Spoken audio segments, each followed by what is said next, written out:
Hello, everyone. Judge Andrew Napolitano here with Judging Freedom.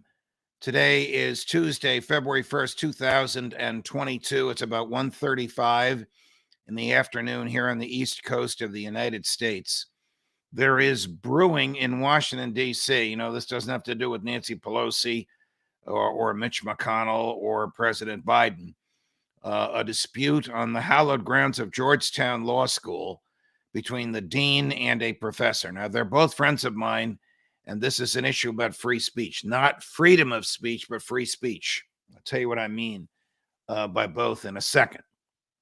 Georgetown is a top 20 law school of 175 law schools in the country. In some people's books, it's top 10. It is a superb, first-rate institution with many brilliant and gifted faculty and many brilliant and gifted students. A professor friend of mine named Ilya Shapiro, a libertarian colleague of mine. He's also an official at the Cato Institute, a libertarian think tank located just a few blocks from Georgetown Law School. Criticized President Biden for insisting on nominating a black female to the Supreme Court. He suggested instead a male of color who sits in the United States Circuit Court of Appeals, whose political views and constitutional ideology are the same as President Biden's. And then he said, rather than a lesser African-American female. Now, I know Ilya. By lesser, he meant lesser qualified.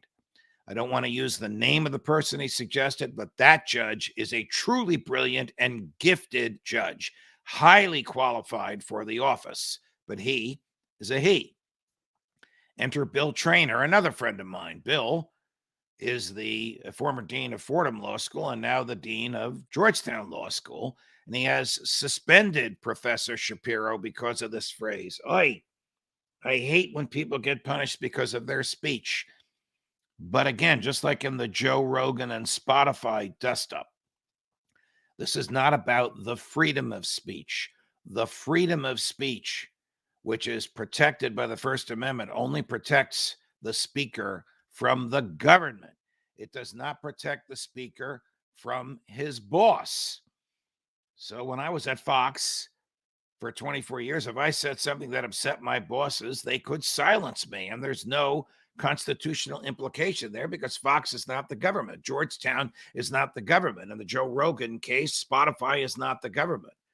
So can Georgetown Law School suspend a professor because he used language which, in my opinion, was misinterpreted by people who didn't like him because of his political views in the first place? Well, that's up to Georgetown, and it depends on what their rules are. If they promulgated rules before this happened and followed the rules, my friend, Professor Shapiro, will have to serve his suspension until it's over.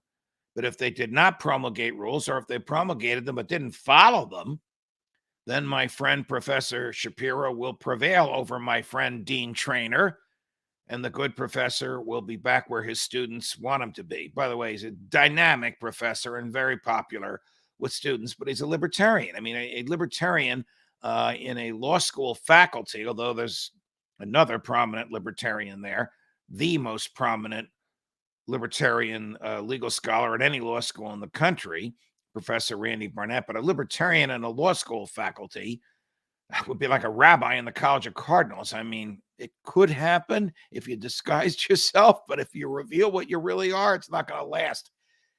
Randy Barnett has lasted at Georgetown.